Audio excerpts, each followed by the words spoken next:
going to change the arrangement of the squares so I can see Joe Polish and Tim Paulson right beside each other. And then when I see and identify where Chris is, I'll move him up to the front row here. So I get to see, you get to organize your thing for, exactly who you want to be in pole position. Did you know you could do that, Joe?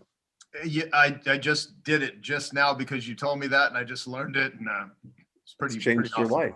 Just there's another thing I've done. Dean, it's kind of like, Dean, you're a big Seinfeld fan, Dean Jackson. So it's like the speed dial episode. So that's exactly right. I want to be up on Dean Jackson's Zoom. Yes, that's exactly right. No, that's great. So Chris, are you in the house?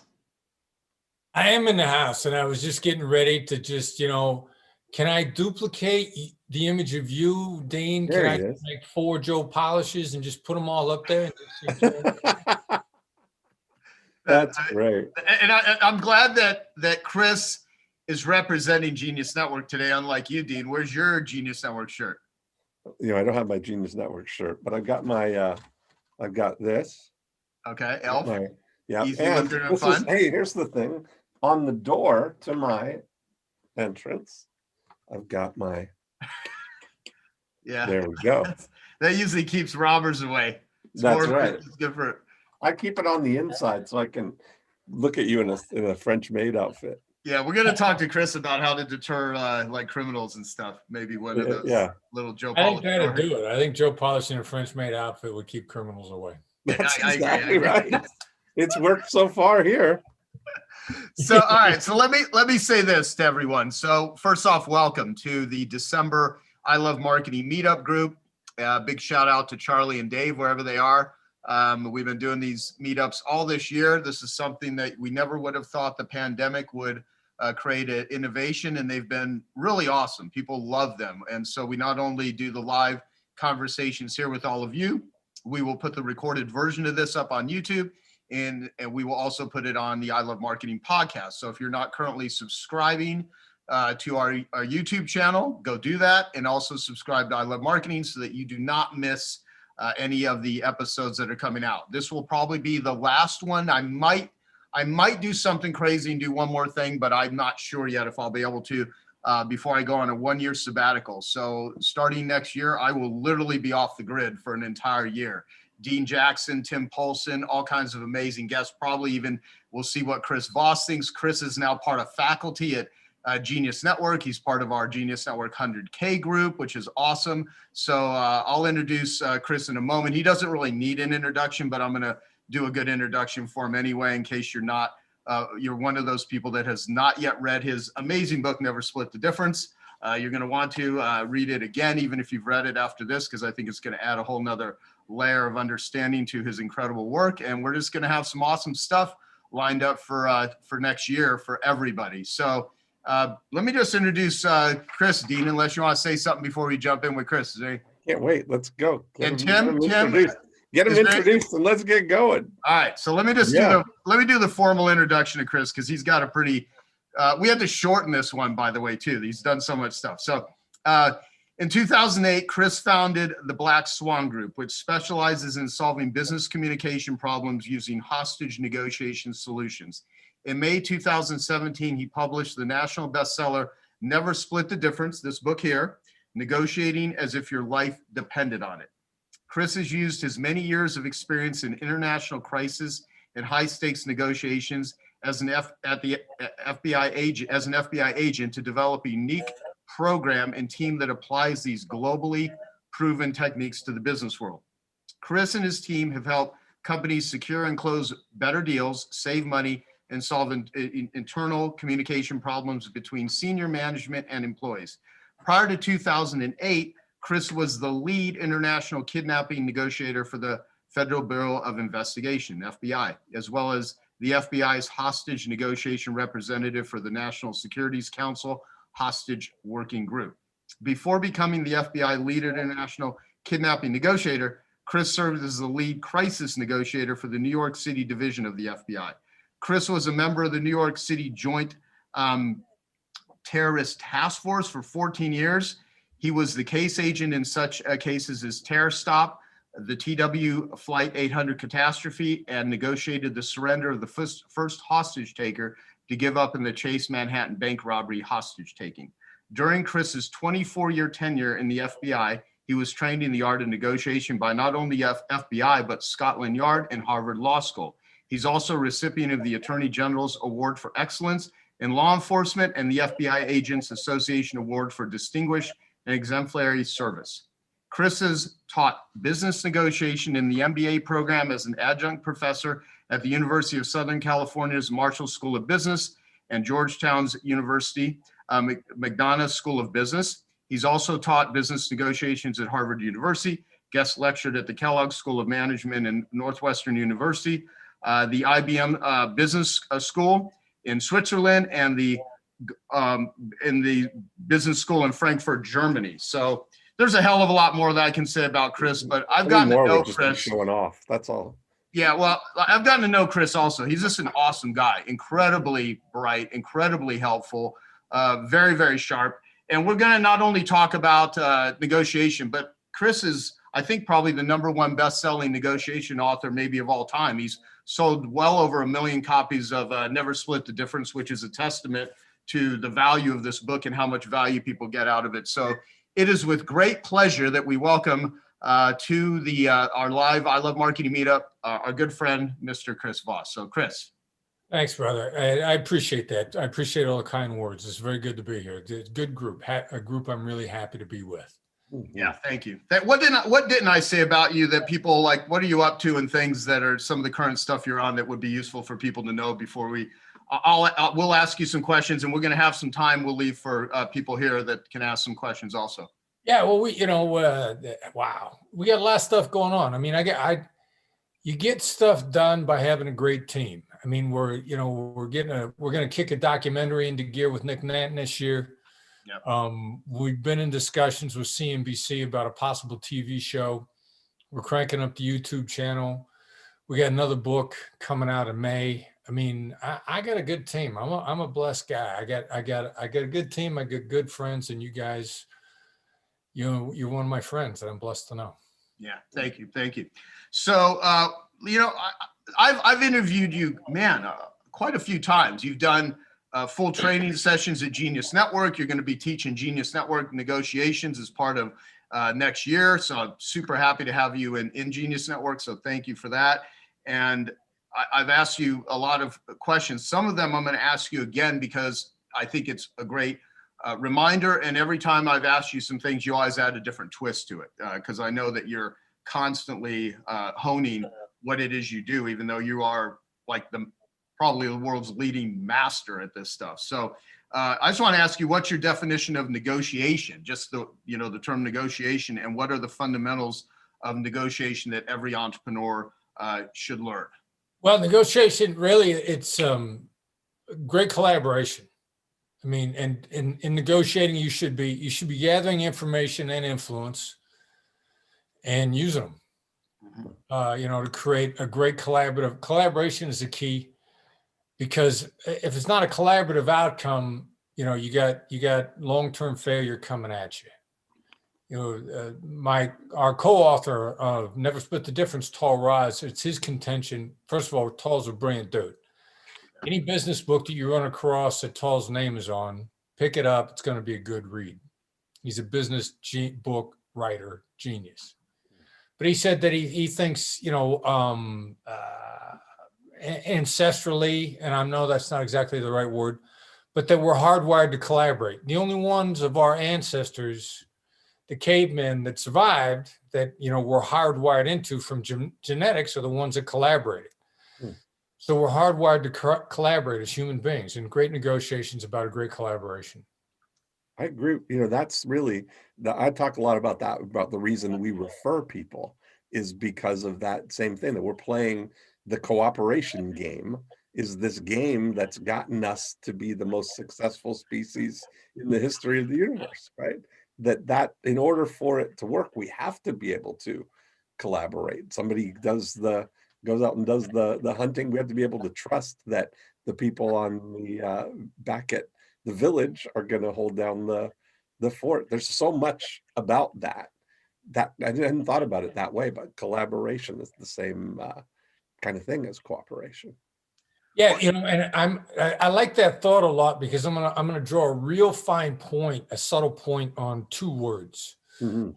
the difference between cooperation and collaboration. Good. Collaboration is both people wading in and being, you know, there's a difference between being assertive and being aggressive. Mhm. I need you to assert your best interests. Mhm. Otherwise, you're relying on me to read your mind about what's best for you. Mhm. So for everybody out there, you've got to be assertive. You don't have to be an asshole when you do it. You know, the trick is to be assertive without being a jerk. Mhm. Now, cooperation is sometimes a little more passive. Mhm. And I want you to be collaborative. I want you to wade in.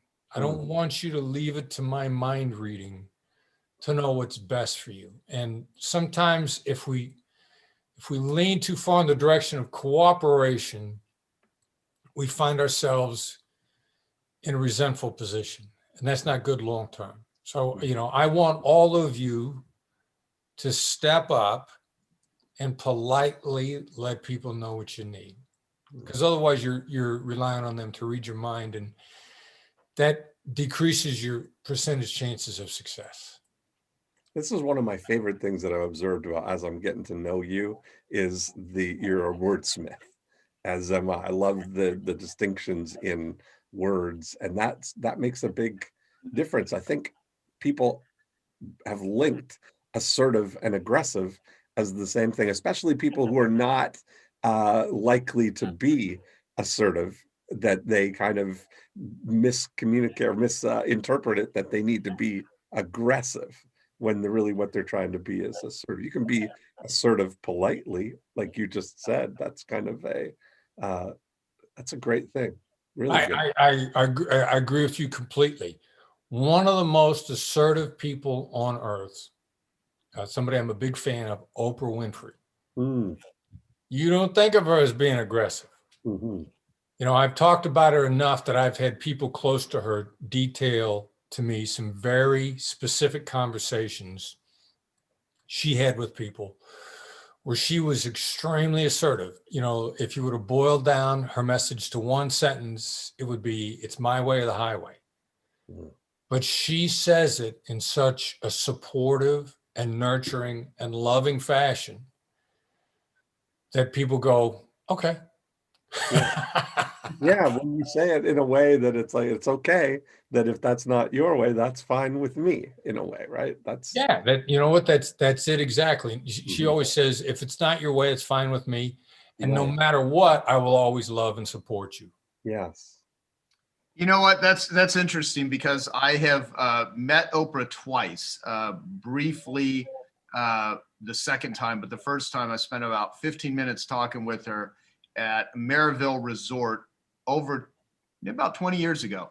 And she was at the resort for the first time, and my friend used to be the spa director there. And lo and behold, like, Oprah kind of walks around the corner, and she looked so tired that I couldn't even bring it to myself. I wanted to ask her if she'd do an interview, because even 25 years ago is when I first started doing interviews, but she looked so tired that I didn't bring up a single thing about business or anything. I was just talking to her about the equine experience, using like horses as this therapeutic thing that they were doing at this spa. And people were coming up to her, and she just like had to just dismiss them. But you're right, Chris. The way she did it was, I mean, extremely assertive, but also the tone of her voice, the way she did it. But it would, I mean, there was no doubt that, you know, like, don't talk to me and that sort of thing. So it's, yeah, I think that, so, I mean, to master something, Chris, from like mastering the skill of negotiation here, you obviously have a book. We wanted to have you come on because certainly what you can teach people can change the trajectory of their life, and the results that they get and how they interact, not just in business, but in all areas in life. What are your thoughts on mastery? I mean, you even have a master class, you have trainings. I mean, what does it take for someone to get to that level? You know, it's repetition, small stakes practice for high stakes results. Be willing to make mistakes, and then learn from your mistakes. Now that seems obvious, but first of all, most people over the age of 25 don't want to make mistakes. You're horrified, you're embarrassed, you find mistakes embarrassing. And so that's the first problem. I mean, that's a real problem. And then the second thing is then learning from the mistakes. It's practice makes perfect, but perfect practice makes perfect. Learn from your mistakes and be willing to get better. Like we got internally, we got sort of a game that we play on getting suite upgrades in hotels for free. It's a little bit of a contest. My son Brandon prides himself on always getting a better room in a hotel than me, and I'm paying the bills. But he taught us how he does it. And the last time I was in a hotel, and I happened to be in Dallas for a football game just a couple of weeks ago, I did it badly, and I got the suite upgrade. And afterwards, as I was going through it in my mind, I was like, I made a mistake. I got to do this better. But it was a learning, it was a repeat experience for me. I practice. And, I was willing to make a mistake and then, and relearn, get back into practice, because negotiation is a perishable skill. It's not riding a bike.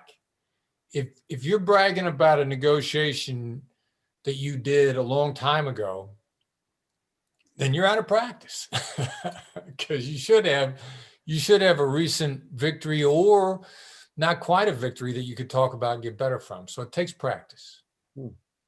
So Chris, where is negotiation not utilized in life? Yeah, I don't know where it's not utilized. I mean, when are you not trying to get smarter? When are you not trying to gather information? When are you not trying to have influence in a good way? Again, this was with this collaborative thing that I referred to earlier about. I mean, using your powers for good and not evil. Yeah. If you collaborate, if you want to hurt people, it's going to catch up with you.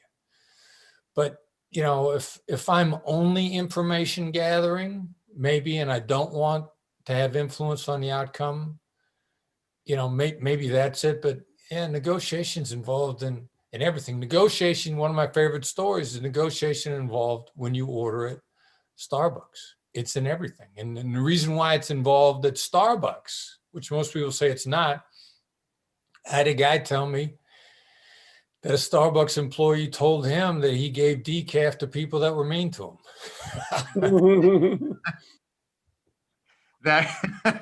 Sometimes you're in negotiation, you don't even know you're negotiating.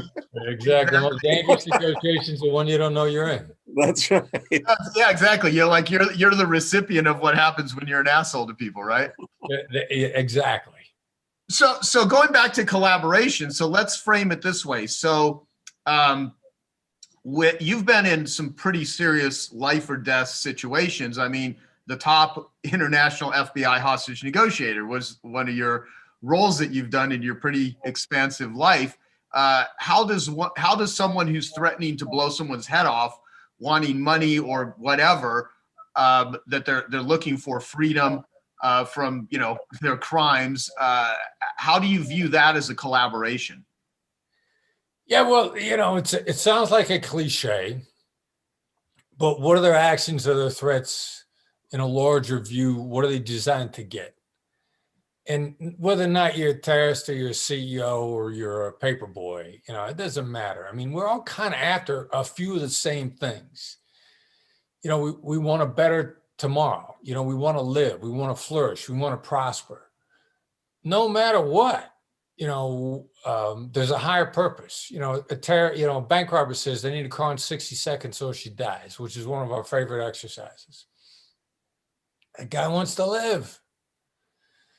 A terrorist who is a demand, I'll kill this person if we don't have this political demand. They have greater aspirations. Yeah, I was training hostage negotiations in the United Arab Emirates a little over 10 years ago. They brought me in to sit down with the sheikh that was in charge. Brilliant guy, American, educated, interesting dude. I mean, an interesting dude. And they told me before I sat down with the sheikh, if they had if they had Al-Qaeda come in, the sheikh wanted to kill him. You know, he said, understand the Sheikh is not here for you to save terrorist lives. The Sheikh is here for you to save lives of innocent people in the Emirates. And so the Sheikh says to me, all right, so what are you going to teach my guys to tell? And I said to him, I want your guys to get on the phone and say to a terrorist, what you're doing is a great thing. And the Sheikh's mouth fell open.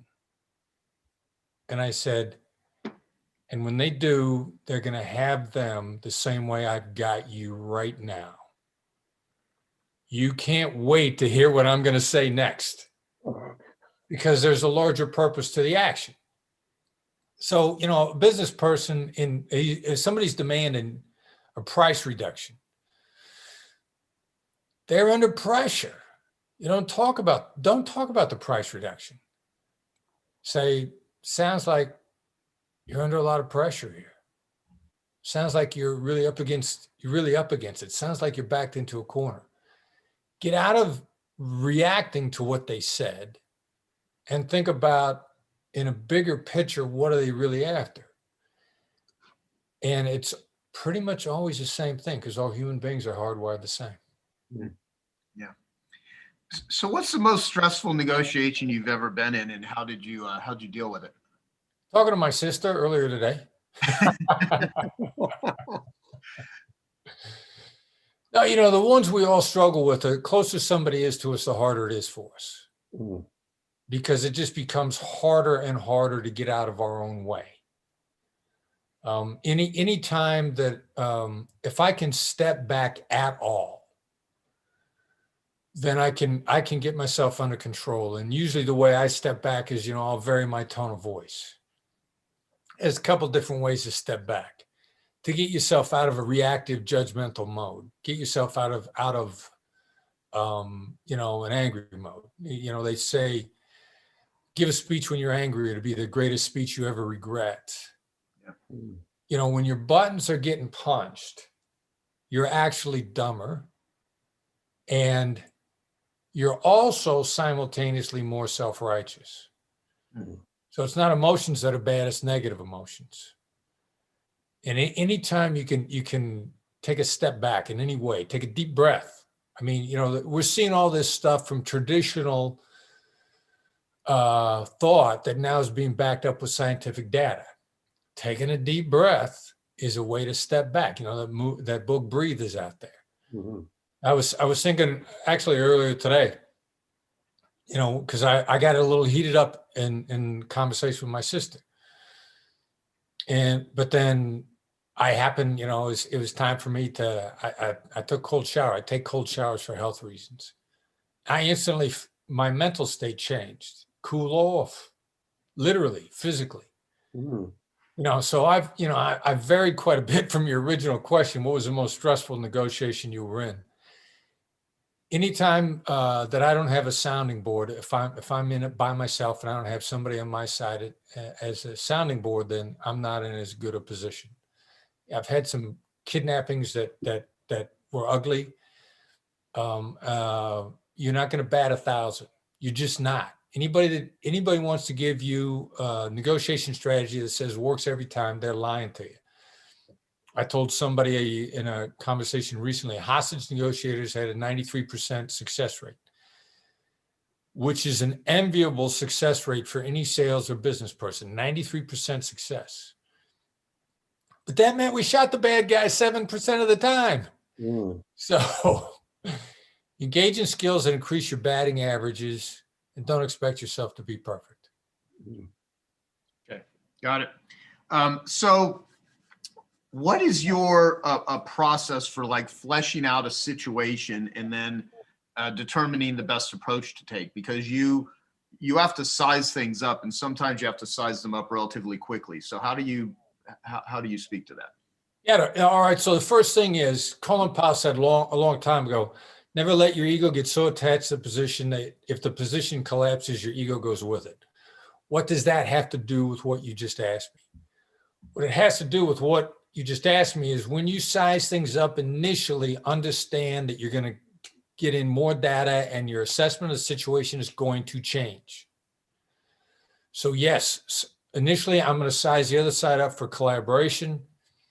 I'm going to size them up for whether or not they're L for half. Everybody knows what that is. I mean, I live by those phrases. I probably use them every day. I'm going to try to figure out if they're L for half. Are they easy, lucrative, and fun? Or are they hard, annoying, lame, and frustrating? And then I'm going to be willing to adapt that as I go on. I'm going to use a couple of negotiation skills that are the diagnostic tools, mirrors, and labels. I'm going to repeat something that they just said to get them to go on. I'm going to label what they just said. It sounds like this is important to you. Anything to give me more data as we're going through to back up whether or not they're L for half. Conversely, what am I to them? Am I the favorite or the fool? If you don't know who the fool in the game is, it's probably you. In point of fact, and I'd bet the ranch on this. 20% of everybody's opportunities, 20% of business opportunities are fake opportunities. We actually think that the number is higher than that. 20% of the time, the person is coming to you for your good or your service. They're looking for you to be a competing bid only. They're looking for you to flesh out their due diligence.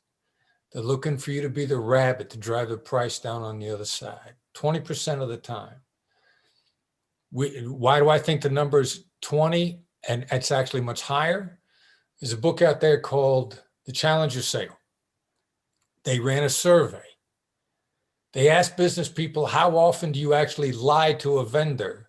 You have no intention of doing business with them, but you're acting like you do because you need a competing bid. You're only doing due diligence. The executives responded about 20% of the time. Now, did they exaggerate or did they minimize? Because basically what they asked the executives was, how long do you lie to someone? How often do you lie to someone about whether or not you're going to do business with them? There's no way they exaggerated. They had to have minimized. So part of my assessment at the very beginning is, am I the favorite or the fool? If I'm the fool in the game, I'm going to be Oprah. I'm going to be nice and say, go away, but I'm going to say, go away. Very good. Soothing voice that makes anybody just go away and feel good. But be nice. Always be nice. ABN, don't always be closing. Always be nice. Always be nice. I like that. I got to mention this one comment. I'm going to try to see what goofball posted this because I don't see the name. It's from Windows PC. It says, I want to negotiate with my wife to accept my new girlfriend so I can be with both. Some tips, please. I would probably say a therapist for this person. Maybe an integrity class or something. Be a little bit less self-centered. What about her needs? You're focusing on your needs. What about her needs? Maybe she wants another guy. How do you know? No, that's not the case. Yeah, I'm pretty sure that's probably the case. That's awesome. Who is that, by the way? Is it someone we know? I can't even see. But I would guess without even seeing who it might be. But anyway, I was thinking the same thing, Joe. That's funny. I think. Yeah, we got to be thinking about the same person. I know. Yeah. So let me ask you this, Chris. So what's the most valuable negotiation technique or strategy that you've ever learned, and why is it so valuable? Because you know a lot of them. One of the simplest ones. All right, let's go with simplest. Mirroring, repeating the last three words of what someone just said. The last three words? Yeah, the last three words. Just repeat the nice job, Dean. I know what you're doing to me. I know what you're doing. How dare you just fell for it right away without even. How dare you? How dare you put me on me? Nice. If you can master that skill, because a lot of times you just need some time to think. Everybody says, boy, now that I'm thinking about it, I know what I wish I would have said. And now that I'm thinking about it, now I see what I missed. That mirror technique, the last three words, buys you that time in the moment without the other side realizing that's what you're doing. Because they're going to go on, they're going to talk some more. They're going to add a lot in. One of the crazy things about the mirror technique is It's a preferred move of the people that possess both a high IQ and a high EQ.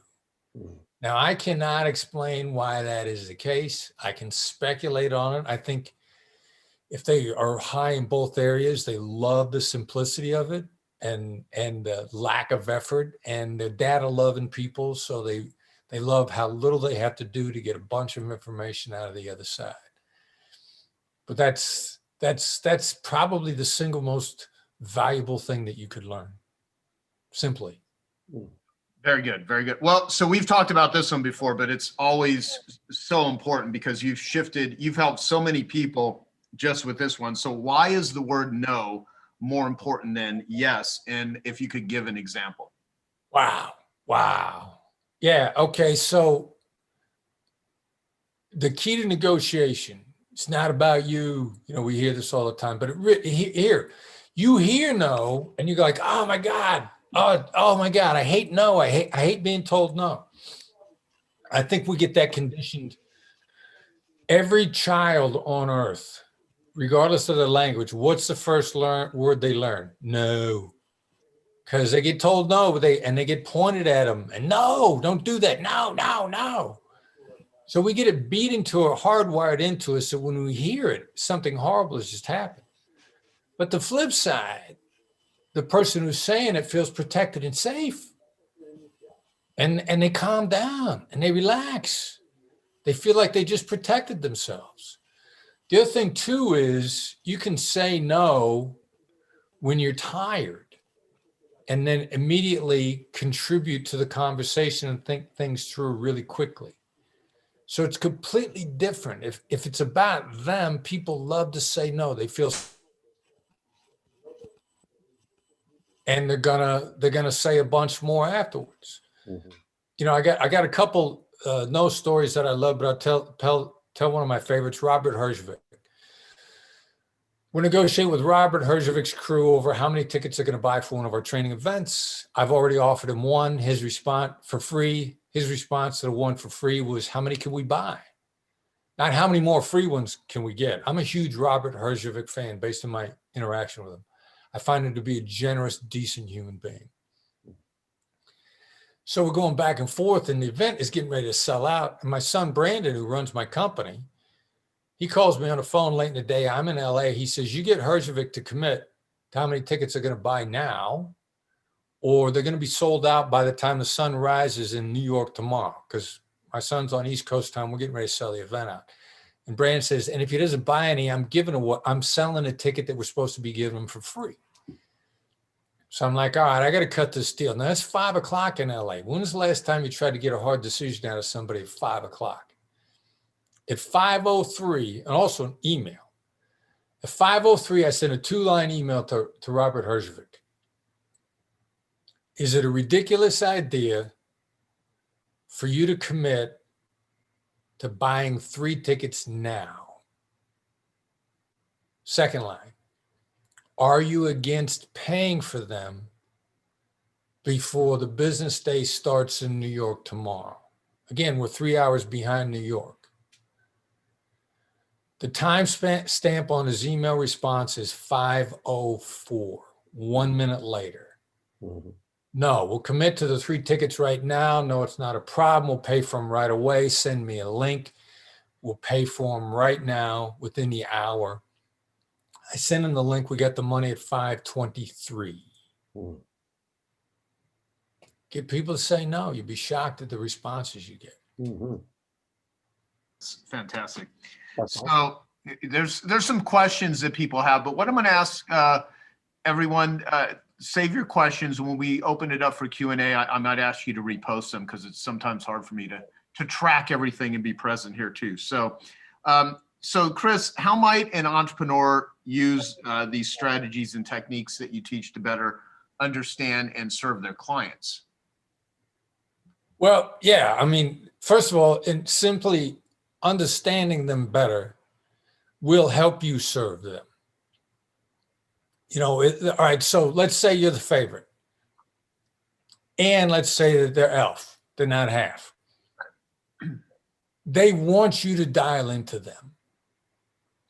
you want to be open to a better deal, which is you tailoring your services to them so that it better serves them and it's more lucrative for you. Because first of all, I'm going to presume that everybody on this call believes the same thing that I do, that you over deliver. So first of all, if you're over delivering, you were a bargain of whatever you were charging anyway. Which means if you tailor your service, your good of service, so that it's a better delivery for them, you're worth even more. Yes, you want to get what you do. No, don't be greedy. Don't grab with both hands. But when you provide a service that's worth it, you are entitled to be paid. So the more that you listen to them and understand them, and I'm here to tell you, there are ways that you can tailor whatever you're providing that would be easier for you to provide it, which means it would be more profitable for you and it would be better for them. So be willing to engage in conversations and be open to that. And then, the other crazy thing is there might be something really counterintuitive that'll make it profitable for you in unexpected ways. And one of my favorites is, our mutual friend, Dan Sullivan. Mm-hmm. And he's talking about his book deal. He's talking about listening to me, never split the difference. And we pay people. Sorry, I pushed the wrong button. We pay people what they ask us. I don't pound people on price. So Dan turns around and gives every dime of the book proceeds to Dan and Tucker. Ben and Tucker. Sorry, Ben and Tucker. And then Ben and Tucker says, Dan got the last drop of my blood. When you're not greedy on the price term, what the other side gives you back might be worth 10 times what the dollars were worth. Mm. And those guys, I think Ben and Tucker would die for Dan. Yeah. Mm-hmm. Yeah. And that's see, the beauty of Dan too is, and I think it's one of the reasons, heck, me and Dan have done podcasts on this, is we like reciprocal people. We like people that are generous. We like people that are useful. And it's just so much easier to that's what an ELF person is. People keep asking, what does ELF mean? ELF is easy, lucrative, and fun. And half is hard, annoying, lame, and frustrating. It's actually a term I got over 20 years ago from my friend, Mark Schneider, who unfortunately passed away earlier this year. But I heard him say ELF years ago, and I said, I'm going to develop that into something, because I started thinking of all the different business methodologies you can use in terms of marketing and the stuff that me and Dean Jackson teach on I Love Marketing. It's ELF marketing. It's automated. It's robotic. But then I started thinking, how do you can filter everything through an ELF filter? What are people? What are projects? What are things that you're doing? Are they easy, lucrative, and fun, or are they hard, annoying, lame, and frustrating? Sometimes people can be hard, annoying, lucrative, and frustrating. Not all money's created equal. So ELF is a really great filter, and I'm super happy, Chris, that you're referring to that, because I think it just offers some framing. So yeah, this is once you become skilled at utilizing what Chris is teaching and what he's talking about here, you will find a lot of things in your life that were difficult become more ELF, and that's the whole goal, is to bring ELF to people in all areas of their entrepreneurial endeavors. So I'm gonna jump in real quick, because there's one more tangent I want to go on half and ELF. Okay. Before you fire your half clients, and we just shifted into this recently, we got a couple of deals that were proposed to us, and they were half deals. Before we walked away, and I had this conversation with my son, Brandon, and everybody else in our company when it came up. I said, what's the counteroffer that would make this an ELF deal? Before we walk, maybe they don't know that this is half. Maybe they don't understand it. Yeah. And there's a pretty good chance of the chances are that they're going to offer you a half deal because they don't know any better. They can't help themselves. There's a whole bunch of reasons. I said, let's counter with what would make this an elf relationship, at that point, there's no doubt in anybody's mind what we're looking for. And they have the option to take it or leave it, and we have the option to take it or leave it. And we turned a couple of deals around with that by simply countering, instead of saying goodbye, so long, we said, all right, here's what would work for us. Here's what would make us want to do business with you forever and make us want 10 years from now, look back on the last 10 years and say, that was cool. Mm-hmm. And we threw it out there. And the batting average is actually pretty high on that. You know, we don't counter offer their offer term by term. We construct what would be great for us and how we would love to do business with them before we walk. And you'd be surprised at how many people will embrace that because they just didn't know any better. Do you ever have situations, Chris, where you look outside of the scope of what will be the immediate terms that are on the negotiation to draw in other things that might tip things some way or be an influence? I was just thinking about that, how, Yeah, that's a great question, man. I'm glad you brought that up. We're trying for that all the time. And, how do you know what you don't know? Mm-hmm. What we'll do is we'll start to say, let's brainstorm this a little bit. Like, here's some ideas that people have gotten in the past. Mm-hmm. We start to run out wacky stuff that people brought up. And that will kick their brain into gear. So yeah, try to kick them into a collaborative brainstorming process to look for how to get outside the scope. But I mean, I love that question because that's absolutely what everybody should be doing. Because often you think about situations that we're isolating this situation, but if you kind of get a step of altitude above it, looking down on it and seeing what's happening before this and during this, after this, and maybe instead of this, if you don't do this, what's the alternative going on? By seeing all of it, you can. I looked up because I love the fact that you're a real wordsmith too. I looked up just negotiate. The definition of negotiate is one of them that I like is find a way over or through an obstacle or a difficult path.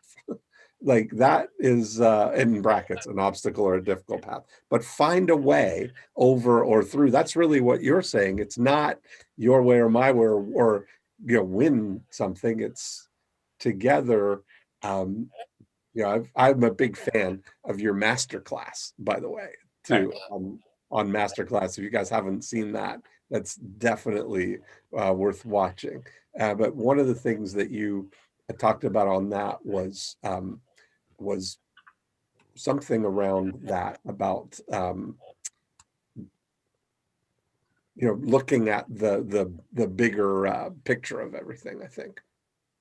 Yeah, no, thank you. I love the way you put that. Negotiation is synonym for navigation. Mm-hmm. I love it. Nice. And thanks for the plug for the masterclass. Oh, it's so great. It's so great. Worth it.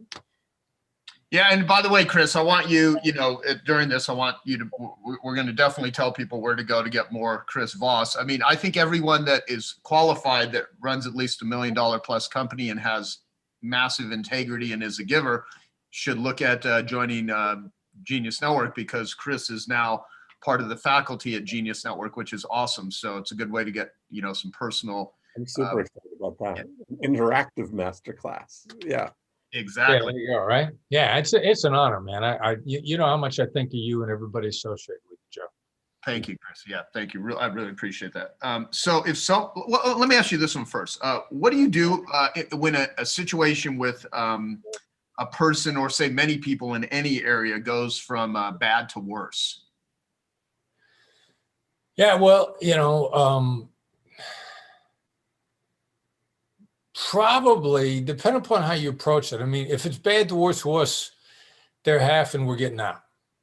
I don't believe in blood money. Yep. It's an abundant world. I mean, it's an abundant world if you let it be. There are tons of people out there that are dying to do business with you, and that you want to do business with them. So everyone that you're in a bad situation with, if it's going from bad to worse, that might be a sign it's time to go. Yeah. If it's going, if for whatever reason, we're not going to withdraw, we're not going to withdraw with honor. Mhm. The first thing to do, a turnaround move, if you want to turn it around, the turnaround move is to summarize the other side's perspective and until you get a that's right out of them. Like, period. Like, you do not proceed until you get a that's right out of them. Now, it will turn them and you around. When in the book we got coming out, one of my son's stories, he's with his now wife and mother of his child, and they're splitting up. She is packing to leave. It's a couple years ago. She's out. She's gone. Now, he loves her, another perfect match, and he doesn't want her to go. So he decides he's going to lay a little black swan on her. He's going to summarize, and he's going to get a that's right out of her. So as she's packing, he gets her to sit down, and he summarizes her perspective. In the recent vice presidential debate, the two candidates said, you're entitled to facts, but you're not entitled to your own facts. Mm-hmm. When you summarize, you're summarizing the other side's facts. You're not summarizing your facts. You're summarizing their facts. He got a that's right out of her, and she said, okay, I'll stay. He didn't make a case. He didn't make an argument. He didn't summarize all the stuff that he did right. Now, when he told us that story, that was the first time I heard that story. I said, you realize how much that leveled you out by just taking a hard look at it from her perspective. Because the whole process is stepping back and trying to simply articulate, not agree, simply articulate her perspective, completely got him out of anger, completely leveled him out. It did more for him than it did for her, and it did a lot for her. So if you really want to turn it around, summarize the other side's facts, summarize to them why they think they're right and you're wrong. And the mere process of doing that will have astonishing results for you. Great. That's fantastic. So, well, Chris, if someone wants to learn to become a better negotiator, what's the first step that they should or could take, including, reading your book or any of your trainings, if you could give some suggestions for that? Yeah, well, in practice, stop making your case, stop making your argument. Or, let's just reverse the sequence a little bit. Like way back when Covey told us, seek first to understand, then be understood. Mm. Let's change that and say, seek first to make the other side feel understood. Now start practicing this in your small stakes conversations, because you're not gonna bring this to bear when you got a lot on the line. You're gonna go back to your old habits, whatever they may be, good or bad.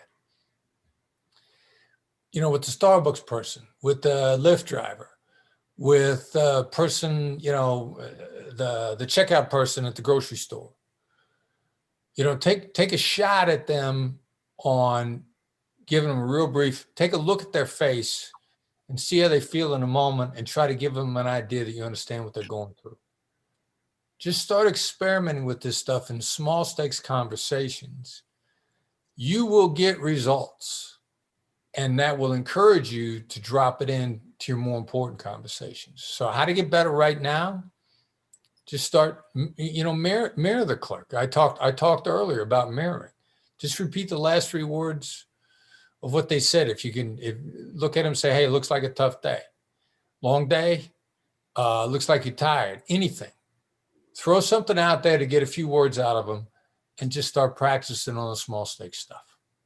Got it. That's great. Awesome. Dean, anything else you want to ask? And we'll do some Q&A with the audience. And I do have some questions I'm going to ask Tarna on my team to actually post, because I'm going to, Chris doesn't even know this yet, but this is going to be something that we're going to be gathering information from people, and it'll be really useful. So that's great.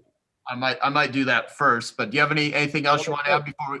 This has been great. I want to keep it going. Let's get some people involved here, get some questions from the group here. So let me do this first. Joe, can you ask the dean to be just a little more supportive? Yeah, Dean, why are you being so insensitive and hurtful?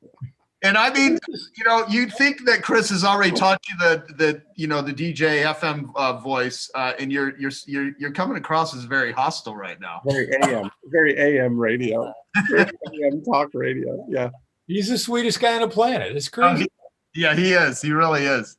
So let's do this, Chris, because this will be sort of a Tarna. Let's go ahead so here's some questions that I want to ask you guys.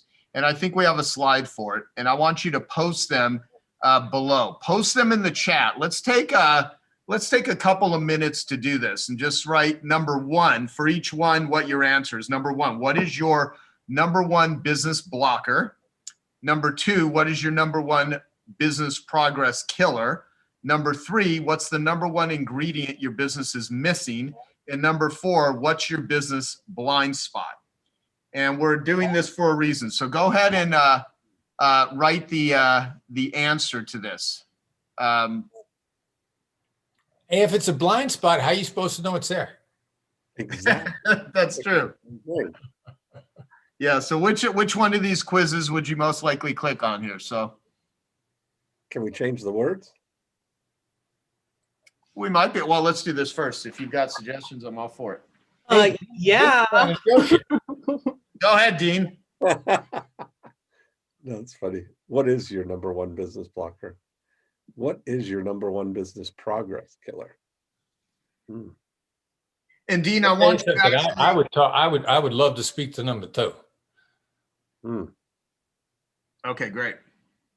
Because I think it's simultaneously the blind spot. So you get 2 for 1, really, there. We got a special today. Perfect. Oh, now I might need to ask people to repost their question because now the questions are. Andre Norman's in the house. Andre.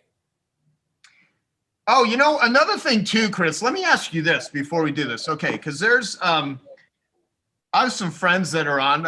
Genius Network member Daryl Sutherland just wrote a new book, just came out. And Daryl, speak to this. It's Your Life is Not Your Fault. So this is the book. Is the book now available, Daryl? Unmute yourself wherever you're at. Oh, I think she's changed it so she can't. Oh, Tarna has to unmute him. Sorry. Tarna will unmute Daryl Sutherland. And Tarna, I'd like you to unmute Ari. Ari's not on. Okay. There we are. Go ahead, Daryl. Tarna has such amazing control over all of us, doesn't she? Okay, now the reason I'm bringing you up is that Chris has sold over 1 million copies of his book, Never Split the Difference. And so, people that have books, he's done a lot of work. First off, I think one of the ingredients is write a really damn good book, right? So obviously you have to have a really great title. More importantly than writing a really great book is writing a really great book with a really great title. Yeah. Hey, so that's a great question. Is it a good title? Your Life is Not Your Fault. What do you think, Dean? I don't know what I'll tell you, like, just honestly, at the thing is, I don't know what that is relating to. I don't know where that is that because then you're going to have to read the second part, the subtitle. That's the whole subtitles. What is the subtitle? Let's parse it out. What is what your community can't teach you that you need to know to win big in your personal and professional life. Okay. So basically, implying that I'm. Go ahead, Dean. So it seems like implying that I'm not winning. Is that right? Yeah, considering the emotional and health crisis going on in the country right now, and recognizing that the systems historically, now I've been in business for over 30 years and have been in the mentoring coaching side for over 20. And so this is an accumulation of all these years of finally getting this question answered. How do I start, or how do I start over? Right. This plateau that we seem to always hit. And so I wanted the title to be a little bit, makes you think. I've already had people, especially close to me, Like, what do you mean your life's not your fault? Don't you pick yourself up by your bootstraps and so on and so forth? So, the idea is it's supposed to be a little counterintuitive. Mm-hmm. Yep. So, Daryl, what would you ask Chris Voss that would be helpful for you related to your new book? This idea of how to just get it in the market in the very beginning. From like, we've been trying to get this thing put out before Christmas because I know it's going to help a lot of people, and it's really this sequencing. And I know Dean and Joe set this model up within Genius Network, this amazing book building process that we're all going to go through this year. But I've been working on this now for many, many, many years, and now that it's done and in my hand, waiting another 3 or 4 or 6 months is kind of painful. So I think the big question is what's the first steps to just getting it out in front of people, knowing what we have access to with technology and the different platforms and so forth. Mm-hmm. Well, I got to tell you something. Yeah, you want to get out of the gate really quickly, but that has not been the key to success, and never split the difference. The success has really been us being relentless. And so we got another book coming out in May, and we're doing everything we can to get out of the gate quickly. It didn't make any of the lists when Never Split the Difference came out. Opening day was big, and then it fell off the cliff. Mm-hmm. And we just continue to seek ways to be relentless and just not let up on the gas. I mean, we still haven't let up on the gas. Mm-hmm. So what do you think? What do you think was that next big step you took after you had that initial launch and you had lots of people working hard for you and pushing your book out there? But then, like in many launches, and this is what, we want to have great success up front, but I'm not doing this for bestseller lists and things of that nature. I'm doing it because I know the book is going to have huge impact in people's lives. This was not a quick, let's just get it out there, and this is my new business card model. This is something that I think is going to be very, very impactful for a lot of people. Trying to create something that you could write that would touch anybody at any point in their life, because we build a load of frameworks into the model. So what would be that next phase or the next step that you found that was effective? Was it being involved in these groups, Genius Network and things of this nature, and more organic growth and support from a group of people? Podcast interviews, yeah. Mm-hmm. Yeah, Chris, how many did you do? Oh God. Well, there was probably a time when, we got to the point where I was doing a couple a day. Mm-hmm. The goal was, I remember way back when, I heard that the Chicken Soup for the Soul guys said, we got to talk to somebody about the book every day. Mm-hmm.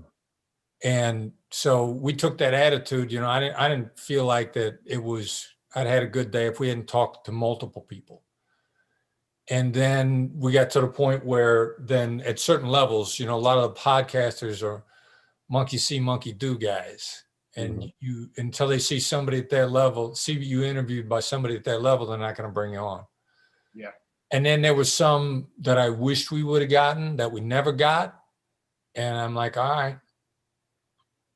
And so Chris, is the next book a follow-on from the first one? Because in what we're doing here, this Your Life Is Not Your Fault model for me and for us, this project it's actually a franchise model, because I've already written about 40,000 words of the second book, which is Your Life Is Not Your Fault, but Your Business Is.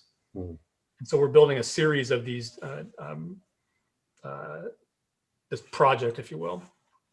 yeah, I think that 1,000%. I mean, our next book is effectively, the subtitle is derived from an idea that I got on one of the Genius Network virtual get-togethers, and I can't remember who brought it up, but they were talking about book titles, and somebody brought up the phrase "the missing manual," Mm-hmm. and I thought, we know since the book came out, and the feedback that we've gotten, and how our thoughts have changed, what we would plug in and how we would put it out there differently, especially since the book came out. Mm-hmm. And then that, to me, that was a brilliant. And so The next book, the subtitle is A Missing Manual to Never Split the Difference. Mhm. So for yours, you've already got the next book written, but you're gonna get some great feedback from the people that are helped by it or the people that should be helped by it. And that'll help make that next book that much better. Mhm. Yeah, we've had really good reviews so far of I'll just say a handful of people that we put it in their hands so far, and we're tying this thing into, which I'm really excited about, working with Andre Norman. I've already shipped. He doesn't know it. We just did it last night. We shipped off a box of them, like 20 or 30 books that are going down to the prison systems. Nice. And helping people understand, the impact that. If people don't know what Andre's doing, they need to look into it, because this guy is a saint.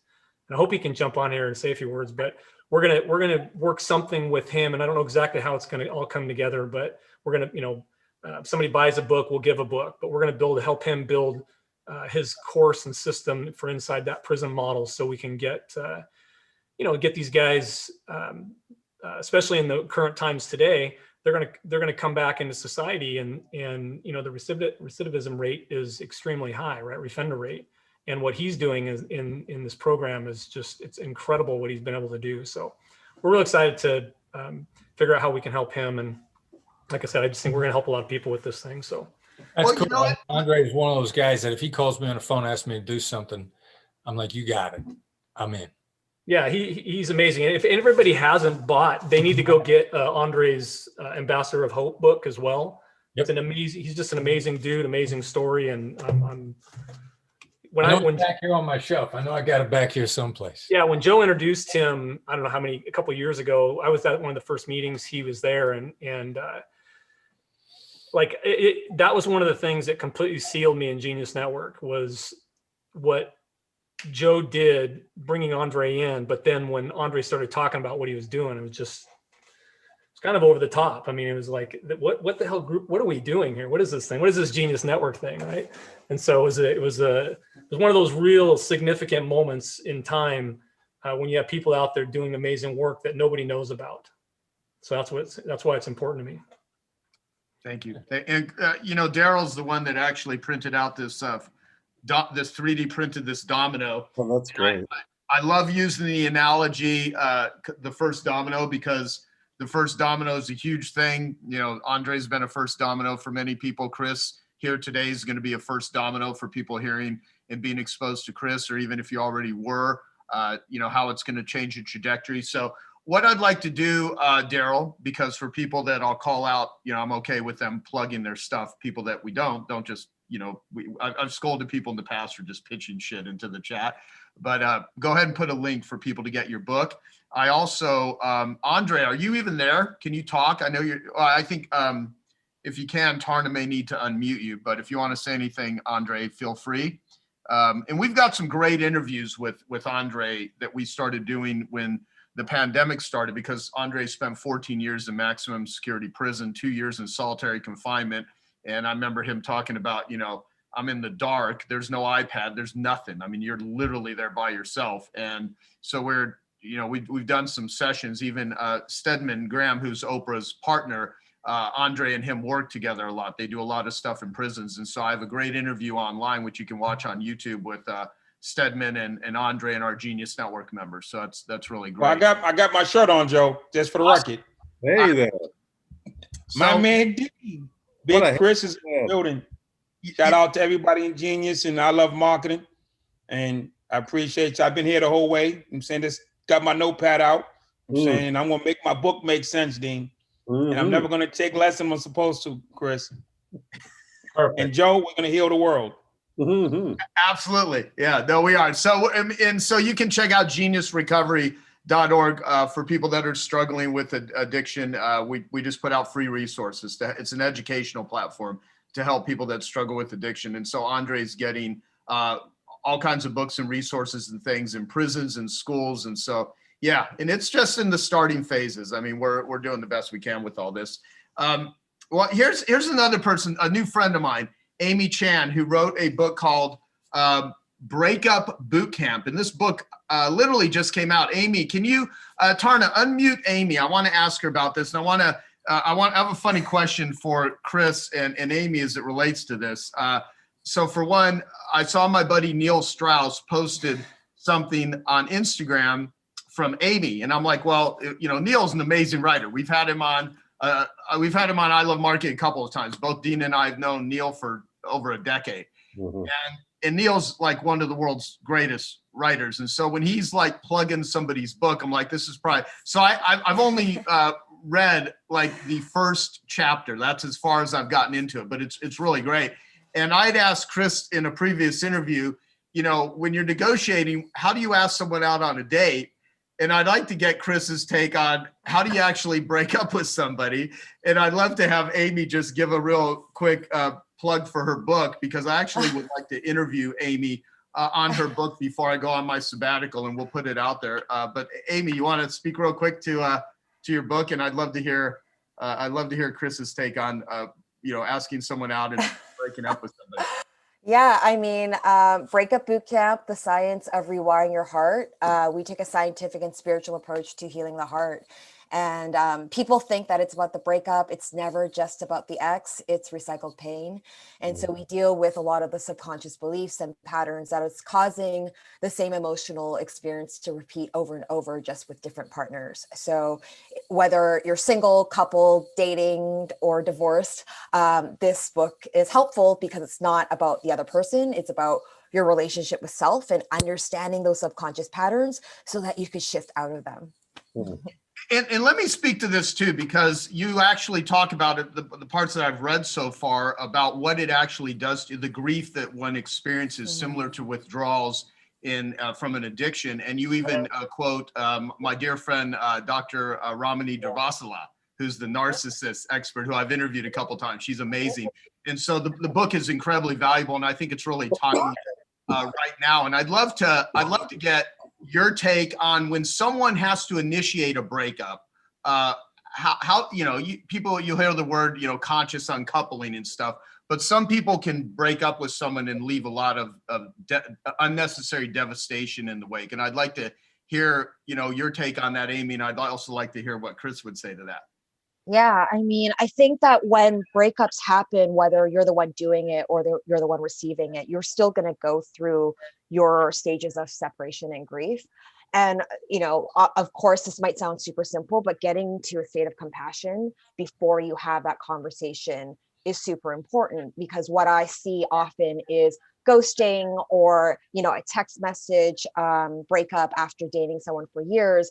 And really, when you look at why people react like that, it goes down to childhood. Like, how did they react to confrontation? How did they react to uncomfortable emotions when they were a kid? Did they withdraw?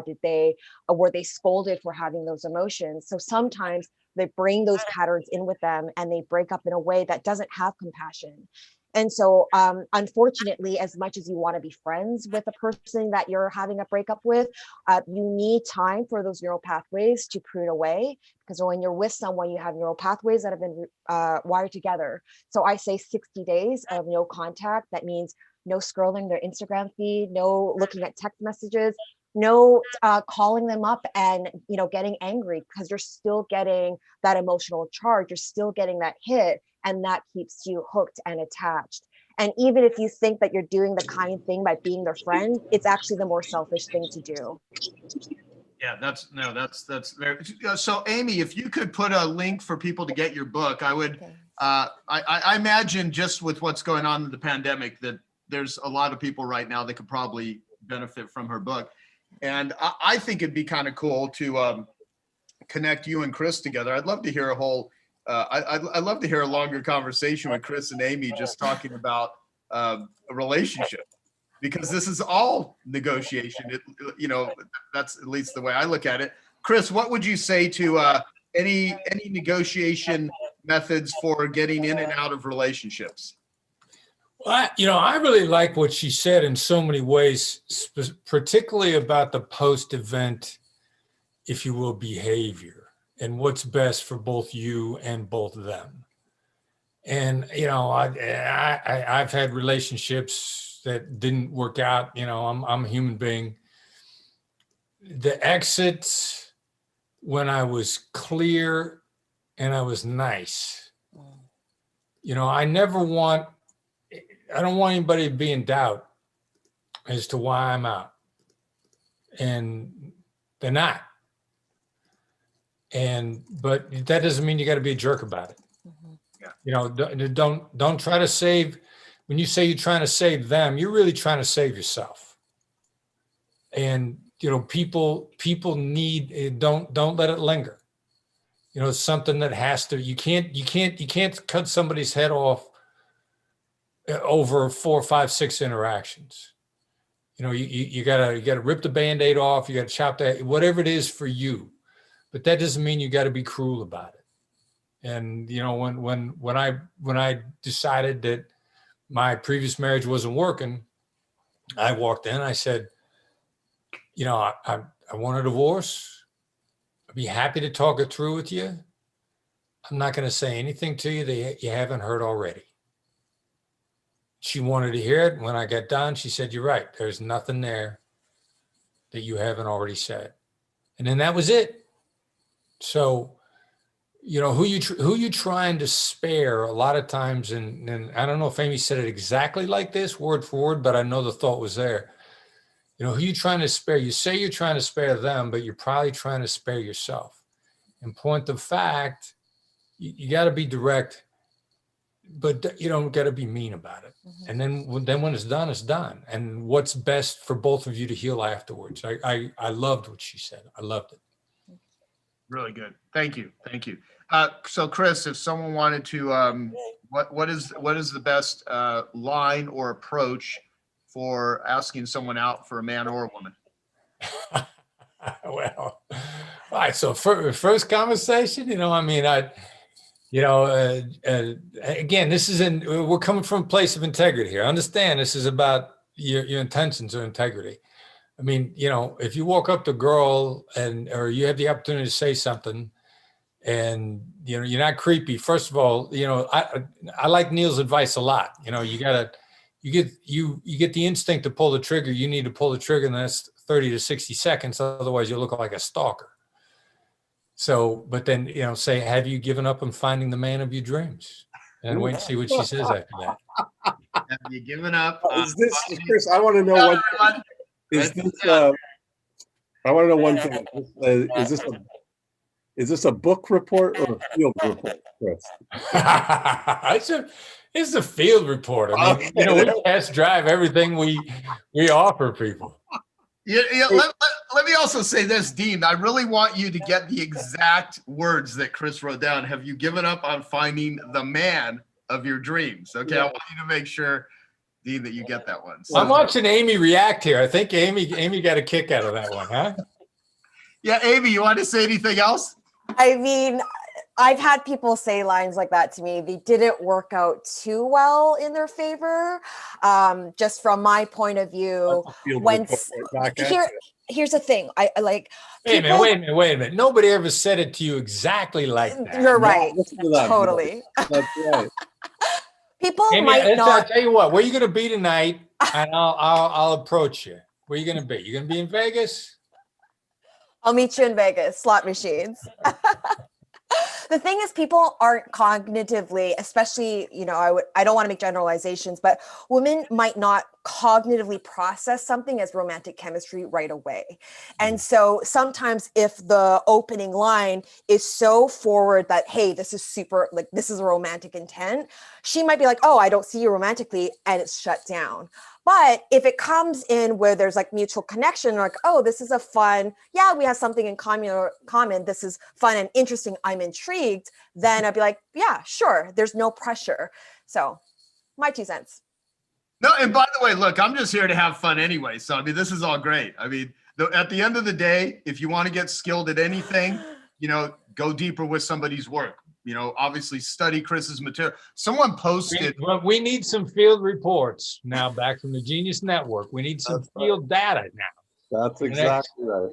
And by the way, we have Evan Carmichael on here, who's new in Genius Network and actually is doing an amazing job of teaching people how to build a YouTube channel. Evan's got, I think, can we unmute Evan? Because I'd love to get his take. He has 2.6 million subscribers on YouTube. He has over, I think, close to 400 million views on his videos now. And he did a jam session with Chris Voss during one of the Genius Network meetings, which we recorded. He literally went through Chris's YouTube to show how to just get more people to watch it. So even if you have incredibly valuable content, that's where the marketing and the framing and the positioning and the headlines and all of the things that someone that knows how to master what it is they do it. So Evan, you want to say anything to this, since you've actually kind of been sort of immersed a little bit in Chris's work? Yeah, people have been DMing me asking me when I'm going to have Chris as an interview on my show. So we got to make that happen, Chris. I got to tell you something, man. My team is taking your advice to heart. They're implementing it. We love the effects, the impact that it's having. Some of the ideas they were thinking about, and they were really reassured that you offered it, and you gave us some new ideas. They're loving the stuff you gave us, loving it. Cool. Well, the people here in the chat been DMing me to say, when are you going to come on my show to talk about negotiation and talk about the book? Let's do it.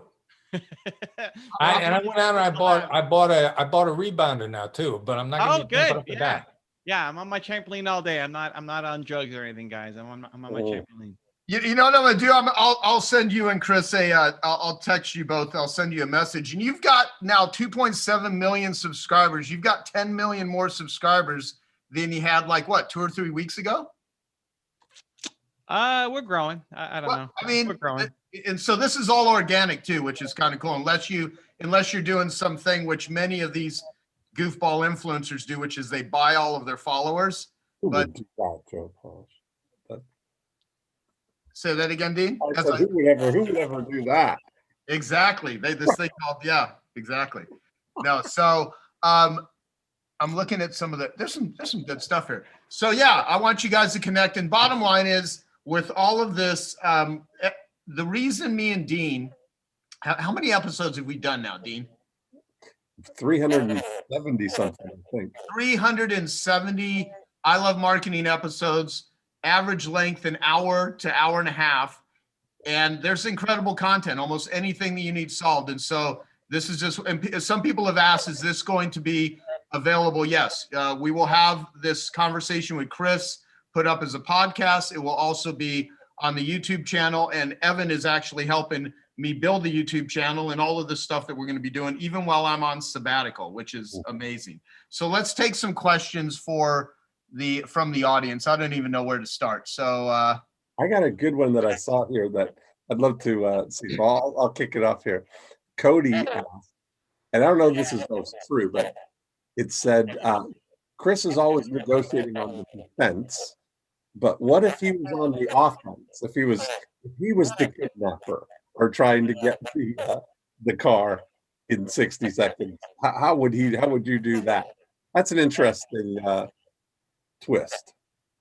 Yeah, well, you never be so sure of what you want that you wouldn't take something better. So the more focused you are on a goal, the more, like if I want a car or whatever it is, if I'm on offense, I can explain to you intellectually, I can explain to everybody intellectually, inarguably, why there's no way you can know what the best outcome is. There's no way that you know that what you want is the best outcome. And emotionally, people are like, I know what I want. Okay, fine. But I know what I want. I mean, people get too goal-oriented. So, we don't go on offense because the more you go on offense, the more goal-focused you are, the more tunnel vision you have.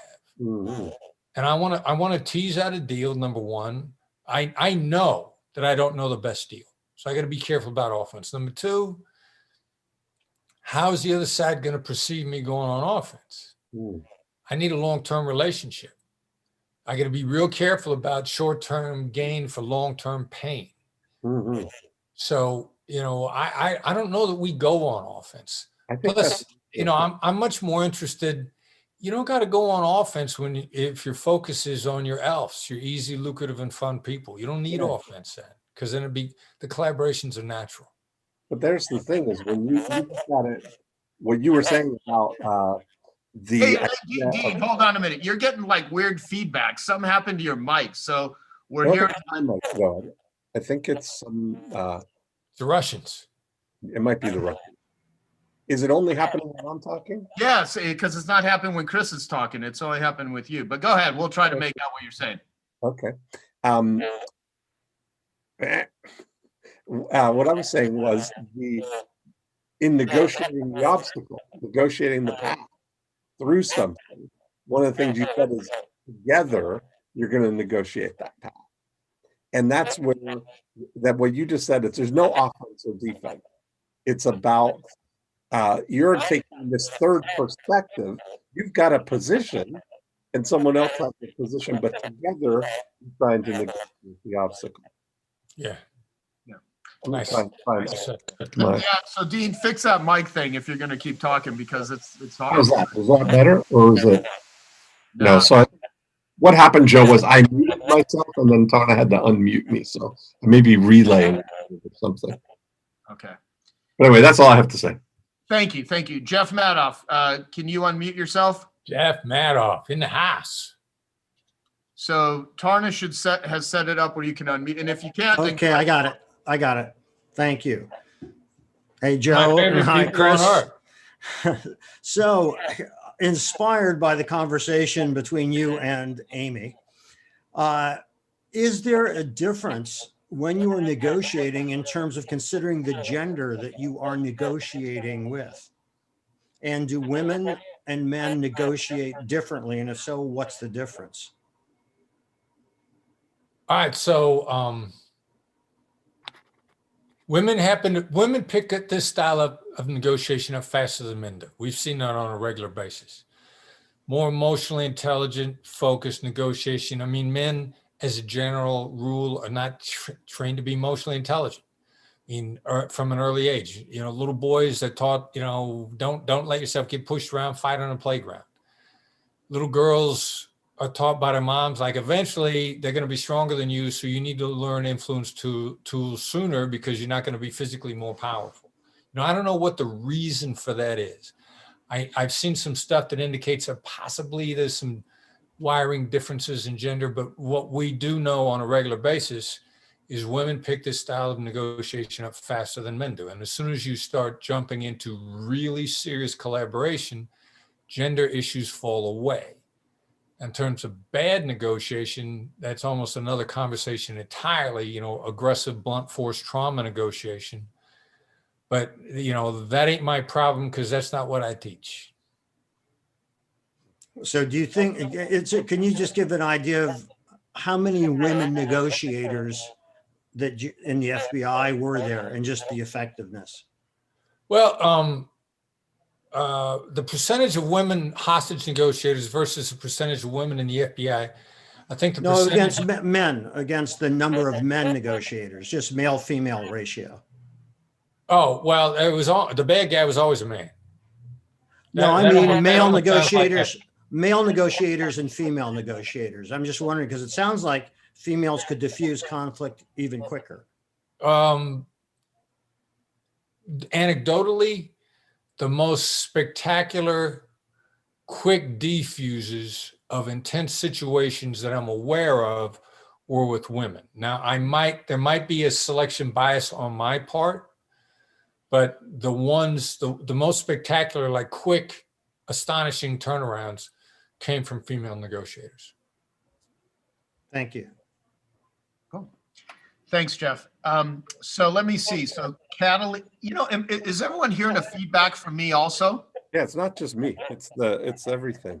It's weird. It's not coming from Chris though. Chris sounds totally fine. So something happened. Maybe Tarna, you can just mute and unmute the entire thing and see if that somehow has something to do with it. Perfect. Gonna do it right now. Yeah, and I hope that goes away. And if it doesn't, everyone, did that make it go away? All right, I'm gonna mute everybody now. Give me 1 second to unmute you first, Joe, and then I'll get Jeff, Chris, and Dean. Be right back. Okay.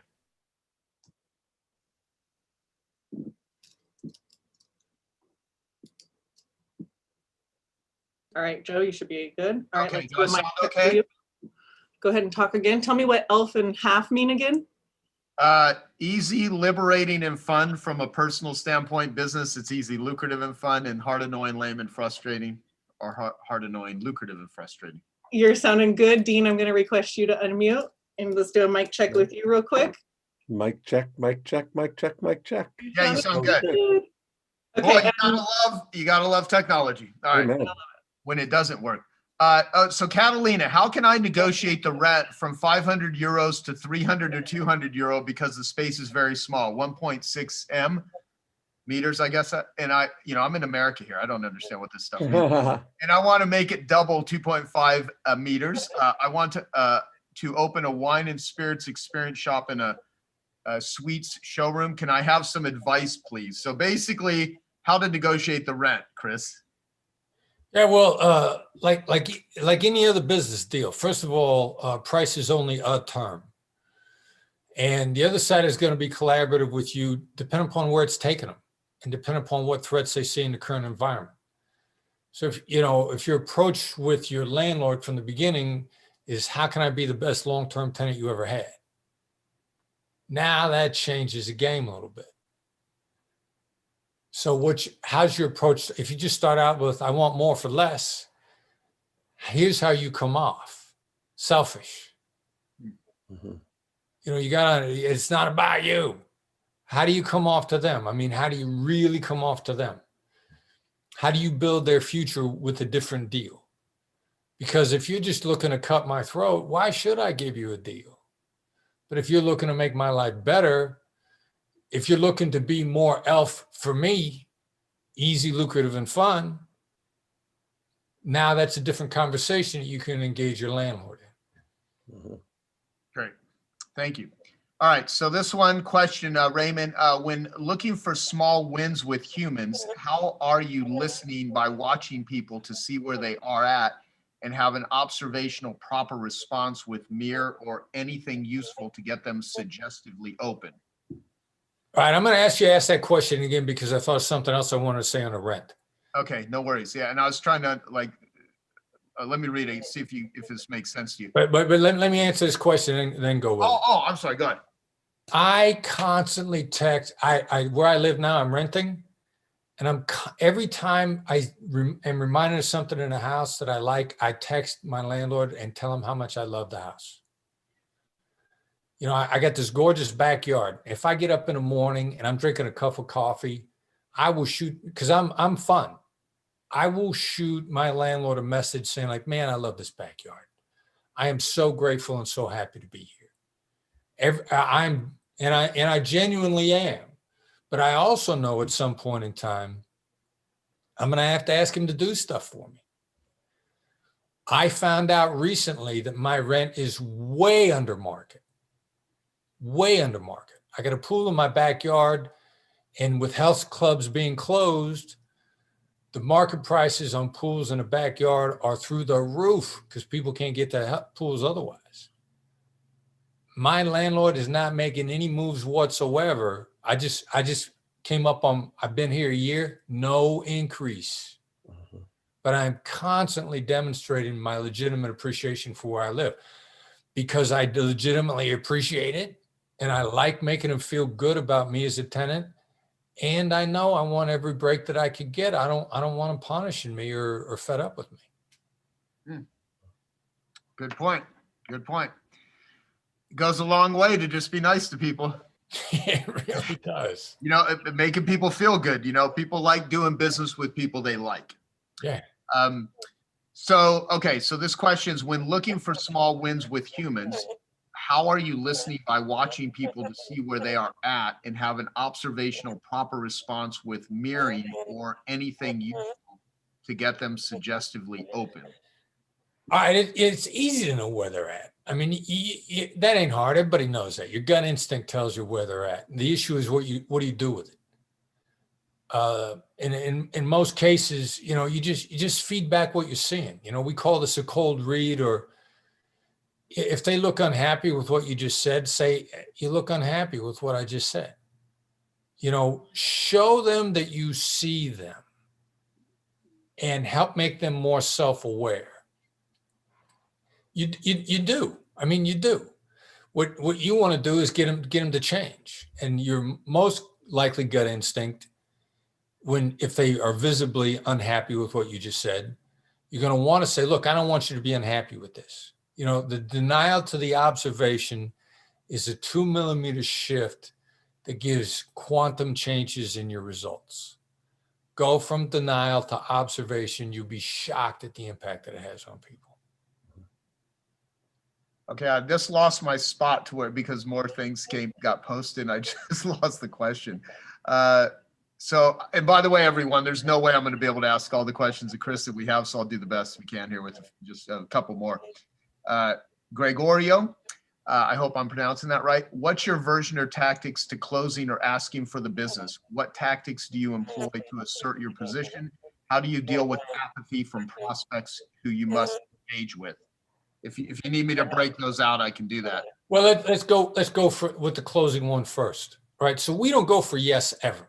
This getting to yes, yesable proposition, the yes momentum, that's bad.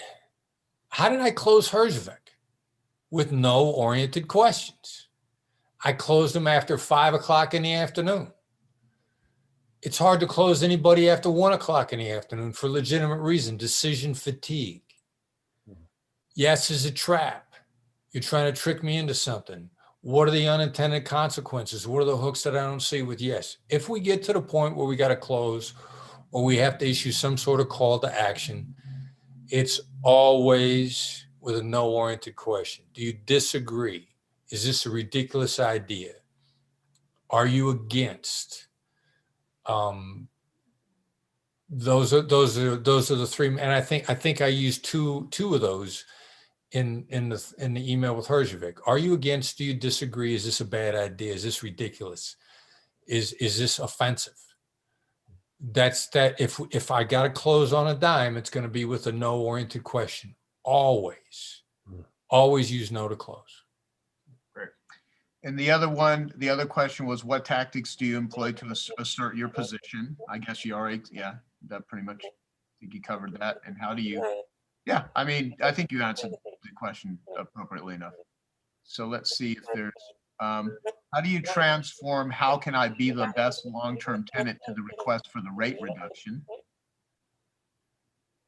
Yeah, well, then, first of all, is it ridiculous? You know, I'm probably going to go for a no-oriented question, but my next move is going to be to summarize. And we've also got something that we refer to as the accusations audit, which is just calling out every negative that you could think of. So if you're asking for a rent reduction from your landlord, what are they going to think of you? They're going to think of you as being cheap, not what you want them to think, but what are they going to think as a result of your ask? And we go proactive and we call it out in advance. So you're probably going to think I'm cheap. You're probably going to think I don't care about you and your problems. You probably don't think I'm going to be around long enough for this to be worth your while. That's why we call it an accusations audit. Do an audit of all the possible negative responses. Yep. And call them all out. You're probably going to think, you're probably going to think, you're probably going to think. Call them out in advance. It will astonish you. Again, I like the word astonishing. It's going to blow your mind the amount of ground you can cover quickly by deactivating the negatives that are either there or before they happen. That's great. So I'm going to try to ask ones that I don't think you've already addressed. So June, my daughter is having a challenge with her college, which messed up her class registration because of their mistakes. Yet the college is refusing to fix the problem and now refusing to talk. Apparently, they think they can bully her and refuse to take any actions. This is a private school. How do you go about bringing them on the negotiation table? Yeah, accusations audit is, first of all, what's your means of communication? It sounds to me like they're not returning your phone calls. They might not even be returning your emails. But and you got to be careful with your emails because everybody wants to write the Magna Carta in an email. You want to write an encyclopedia, and nobody reads long emails. You don't read long emails, so why do you want to send them? But I would, if I had to do that via email, I'd say, I'd start out with, on the subject line of the email, you're not going to like what's in this email. You probably won't open it. My next line is going to be, this is going to sound harsh. My accusations audit is going to be, I'm sure I seem like every other whining, complaining student or parent of a student or helicopter parent, or you know what's going through their mind. Call it out in the email. Then how do we move forward in a way that we don't hate each other as a result? And leave it in their court. That's great. I'll ask one more and then we'll wrap up here. Where did it go now? Oh, this is interesting. This is from Ava. Chris, how do you negotiate with self when you have competing interests? How do you negotiate with yourself in your own mind? How do you make decisions? You know, a good sounding board is remarkably helpful to clear your own thoughts. And a sounding board could be writing it out. A sounding board could be, they say that, you know, supposedly people that talk to themselves are smarter. That's because you're hearing yourself out. It's amazing your thoughts in your head, how confused and jumbled they could be. And as soon as you say them out loud to somebody, you're like, wow, the answer is obvious to me. So this happens to us all the time. We'll be in what we call an IDS, identify, discover, and solve. I think identify, discuss, and solve sessions in my company's meetings, IDS session. And somebody will lay out what they think the problem is, and merely laying it out verbally, they come to the answer themselves. Because the act of getting the thoughts out of their head, whether or not they're just articulating them, changes things. So, and that's why people find good sounding boards so effective. So find a way to just sound the ideas off somebody. Even if you don't have a person to sound it out, and be clear that you're just sounding yourself out. You're not looking for advice. You will find that you can clear out your own thoughts really well if you can just get them out of your head in some way. That's fantastic. So, Chris, what didn't I ask you that I should have asked you? I don't know. I mean, this is, I didn't have anything in mind before we started that we didn't get to. So this is a great session. I loved it. No, thank you. And let me ask you this one, since it'll be kind of a good setup, since you're now part of the faculty with Genius Network.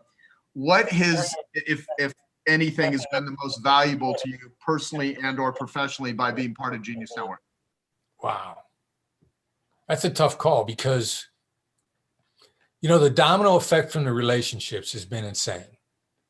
I mean, we have gotten, because you and I had a conversation about this recently, when I just flat out told you guys have given me so much. When I sat down and I made a list of the people that I know, that I'm doing business with, that I value, and have brought massive value to my life because I know you. And I looked at that list and I was like, holy cow, this is astonishing.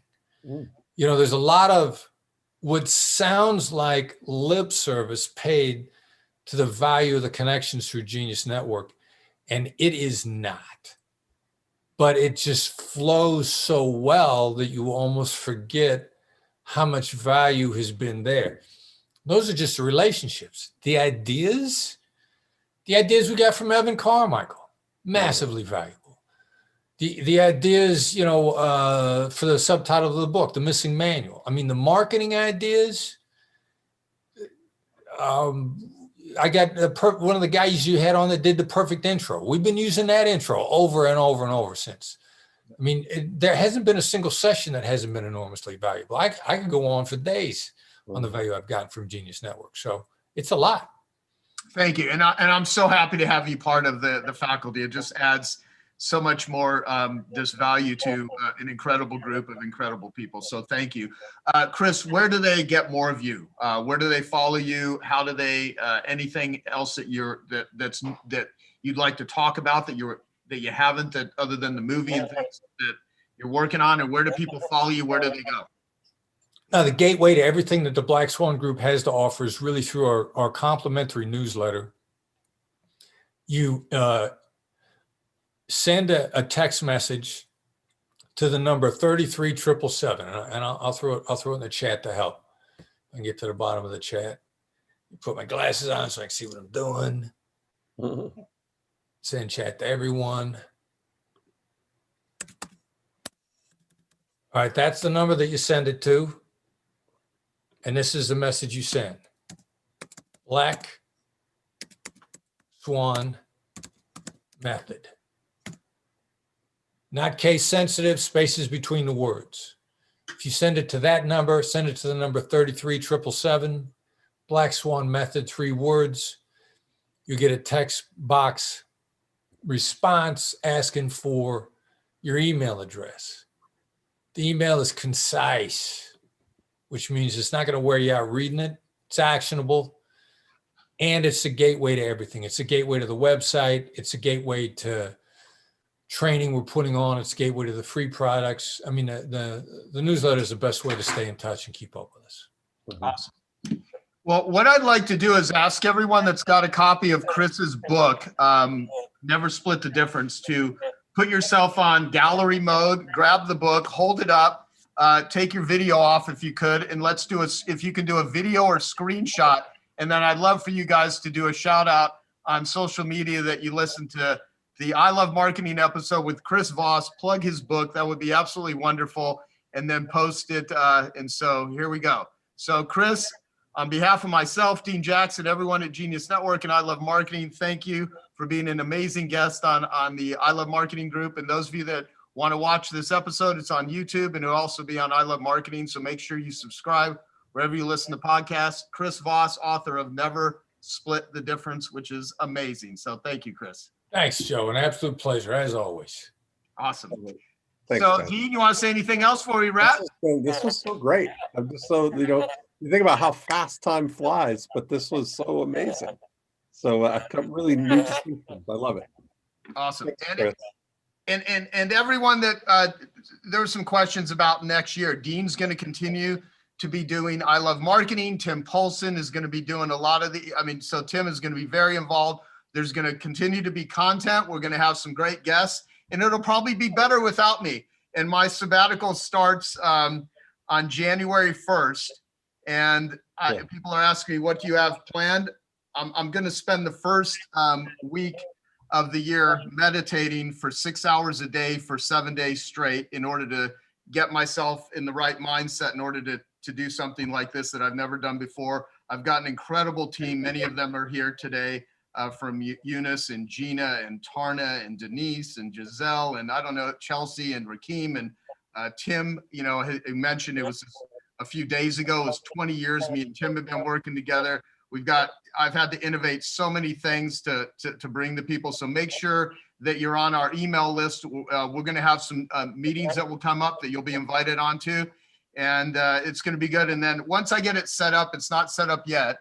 joesabbatical.com is going to explain where to go and what to do and how I'm setting it up. I'll probably go off social media entirely, and I will get a new phone number, and I'm going to basically be off the grid for a long period of time unless I somehow have a breakdown and can't handle it. But I'm fully intending on taking a year off and immersing myself in music and art and recovery work and health and things like that. So it's been a crazy ass year. I hope all of you have a super happy holiday and take really good care of yourselves, and read Chris's book if you haven't. Watch his masterclass. And this is, if you got value out of this, which certainly from the, on a scale of 1 to 10, let's show Chris, on a scale of 1 to 10, 10 being amazing, 1 being you didn't like it, how would you rate the session today? Take a look at that. Ooh. Wow. Wow. Wow. Very generous. Wow. Yeah. Well, we're so happy to do this. And we do this because we genuinely love helping entrepreneurs and sharing great people and great ideas to people, so it becomes the first domino for you. So that's what we've always been committed to doing. And yeah, so that's why we do this. So Awesome. appreciate everyone. All right. You guys have a wonderful rest of the day or night, whatever part of the world you're in. And we will talk to you next time. Have a great day. Thank you, Joe. Thank you. Thanks again, Chris. Thanks, Dean. Thanks, Tim. And thanks to my whole team. Marion, how you doing? Didn't even say hi to you.